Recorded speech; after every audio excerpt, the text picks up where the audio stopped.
안녕하세요. 오늘은 올인을 고민하게 만드는 지인의 말 한마디가 있었거든요. 이 이야기를 한번 전해드려야 되겠습니다.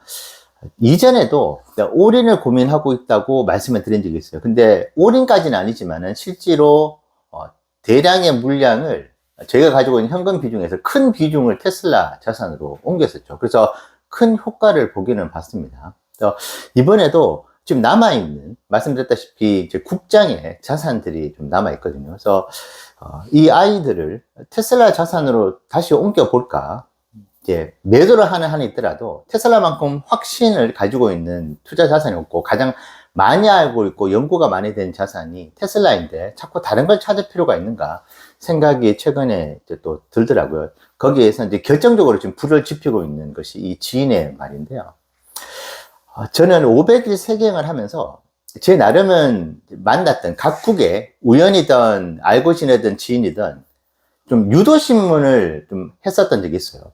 그러니까 대화를 하던 중에 전기차에 대한 이야기를 자연스럽게 좀 대화의 주제로 옮겨가면서 테슬라에 대한 이야기가 어느 정도 나오는지, 그리고 테슬라에 대해서 얼마나 알고 있는지에 대해서 이렇게 던지다시피 이렇게 슬쩍 이제 물어보기도 하고, 그런 쪽의 대화를 이끌어 가려고 노력을 했는데, 안타깝지만 테슬라에 대해서 아는 사람들이 정말 많이 없었어요. 우리는 테슬라 커뮤니티에 있고 테슬라를 연구를 하고 투자를 하는 사람이다 보니까 이 세상에 대부분의 사람들이 테슬라를 알고 있을 거라고 생각하는데 이건 천만입니다. 이게 정말 큰 착각이고요. 길거리에서 FSD라든지 로보택시에 대한 이야기도 물어보면은 아는 사람들이 거의 없어요. 정말 이건 사실입니다. 자, 그런 측면을 알고는 있었는데 실제로 실제로 이제 지인들에게 물어봤었을 때 테슬라에 대해서 이름은 들어봤다. 모델 Y, 모델 3에 대한 정보들도 잘 모르더라고요. 마치 우리가 중국의 전기차 브랜드 중에서 지금 니오의 엑스펑의 브랜드 이름을 혹시 알고 있습니까? 모델명을 잘 모르거든요. 아직까지 전기차 시대로의 전환은 너무나 더디겠구나. 일단은 사람들이 알아야지 그 상품을 뭐 구매를 하는 단계로 넘어가기라도 하는 것이지 않을까, 고민이라도 할 것인데 참 인지도가 너무 없더라고요. 그것이 2024년 12월까지였으니까 불과 지금부터 1년 반인데 1년 반이 지난 지금도 그때보다 전기차에 대한 인지도가 지금보다 훨씬 더 많이 확산이 되었을 것이냐? 아니잖아요. 자, 그런 경험을 가지고 일론에게 작년에 자필 편지를 썼었죠. 그래서 야 일론아, 내가 전 세계 80개국을 돌아다니면서 2000시간 3000시간을 길거리에서 있어 봤는데 야 이거 생각보다 안 빠를 것 같아, 전기차 시대로의 전환이.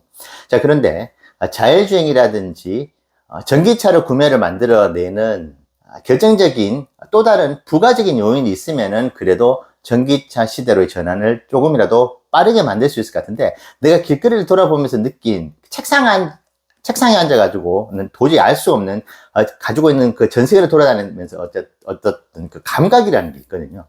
그 감각을 놓고 봤을 때 솔직히 전 주주기 때문에 테슬라 일론 머스크와 뭐 주식 수에 비교는 안 되겠지만 동등한 위치에 있다고 보거든요. 주주 입장에서 말이죠. 그래서 솔직하게 그 이야기를 했었던 기억이 나는데요. 자, 그런데 불과 며칠 전에 제가 육지에 있었잖아요.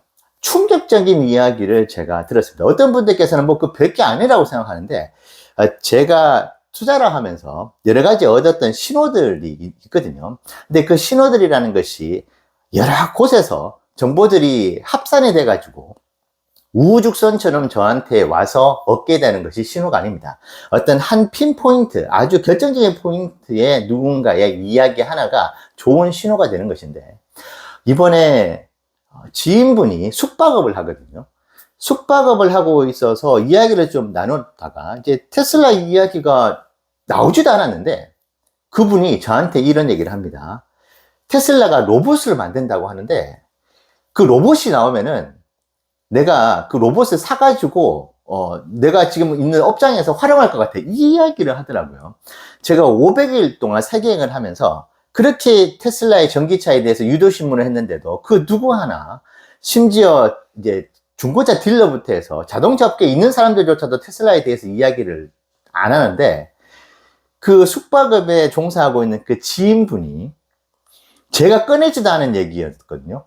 테슬라가 로봇을 만든다는데 그 로봇이 나오면은 내가 그거를 사겠으라고 하더라고요. 제가 그 말을 듣고 테슬라의 이 휴머노이드 로봇 옵티머스가 제대로만 상품화가 돼가지고 고객이 만족하는 수준이 된다면은 미친놈 소리는 듣겠지만은 이게 수십조 달러의, 그러니까 경단위의 시장이 되겠구나.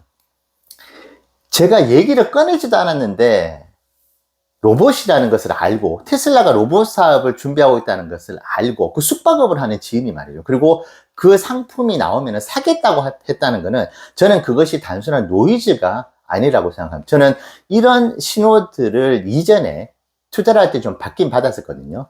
그런 신호를 받아가지고 투자를 했었던 그런 케이스에서는 큰 효과를 제가 봤었고 수익으로 돈을 벌었었던 기억이 있는데, 지금 당장에 변동성은 있다 하더라도 정말 테슬라가 2년, 3년 휴머노이드 로봇 옵티머스가 2030년 양산할 때 100만 대, 아마 2030년에 100만 대라고 하면은 어마어마한 수익을 우리에게 안겨다 주지 않을 수 있어요. 하지만은 2031년, 32년도에는 그것이 110만 대, 120만 대가 되지 않고 400만 대, 500만 대가 될 가능성이 높잖아요.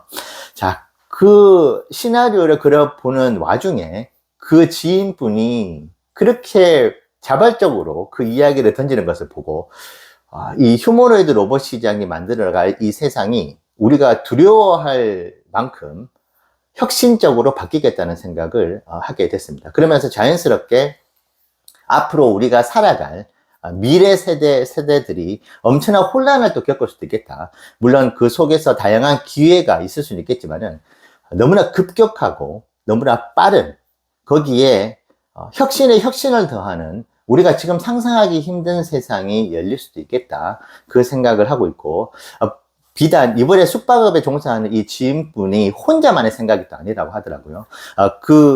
이제 협회가 있다거나 그 주위에 이제 친구분들이 있는데 그 친구분들도 비슷한 이야기를 실제로 한다고 합니다.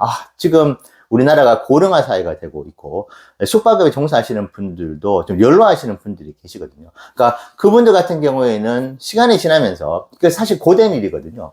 그러다 보니까 이 로봇이 있으면은 내가 일하고 있는 이 숙박업에 엄청난 도움이 될 것 같아. 내가 하고 있는 일에 7일 동안 24시간을 그냥 돌릴 수 있고, 와가지고 금방금방 그만둔대요. 일이 힘들어가지고. 자, 그 걱정을 할 필요가 없고. 그래서 제 지인뿐만이 아니고 그 친구분들조차도 그 이야기, 그 로봇에 대한 기사들이 이제 정보들이 언론으로부터 나오잖아요. 그 이야기를 듣다 보면은 그것이 직접적으로 자기의 삶에 영향을 주는, 그래서 소위 말하는 필요 조건이 되는 상품이 바로 옵티머스라는 생각을 이번에 해봤습니다. 그래서 저는 저희 와이프와 함께 평생 모아가는 투자, 그리고 장기적으로 주가가 아무리 흔들려도 110달러든 138달러든 이번에 210달러든 거기에 끄떡없이 장기 투자를 할 수 있는 나름의 이제 마인드가 되어 있는 투자자다 보니까 충분히 지금 주가가 횡보를 한다거나 지금보다 더 떨어져서 210달러, 220달러 초반대 온다 하더라도 4년, 5년을 저는 기다릴 수 있거든요. 자, 그렇다고 한다면은 테슬라가 그때 만들어갈 이 세상, 그리고 테슬라가 만들어갈 우리가 원하는 열매, 테슬라의 주가는 우리가 지금 상상하기 힘든 주가가 될지도 모르겠다는 생각을 그 지인이 제가 꺼내지도 않은 이야기를 하는 것을 보고 느끼게 되었습니다. 어떠십니까? 저는 여러 가지 균형 잡힌 시각을 가지고 노력을 하는 사람이고, 어제 일론의 정치적 발언 역시도 장단점은 분명히 있다고 봐요. 그렇기 때문에 항상 이제 긍정적인 측면만을 테슬라는 보지 않고 있습니다. 하지만 그렇다고 해서 의도적으로 우리에게 돌아올 엄청난 호재를 또 애써 축소할 필요는 없다고 생각하거든요. 자, 그런 측면에서 저는 로보택시의 잠재성보다 옵티머스의 잠재성이 좀 과장되게 말하면 100배가 넘을 거라고 봐요. 여전히 로보택시에 대해서는 제가 비즈니스 전문가로서 10년 넘게 커리어를 쌓아온 그 경험을 놓고 보면 여전히 조금 저는 냉정하게 반신반의하는 측면이 좀 있어요. 하지만은 옵티머스 같은 경우에는 테슬라가 기술력을 발휘만 한다면 지금보다 훨씬 더 업그레이드가 되어 있는, 그것이 지금 진행하고 있잖아요.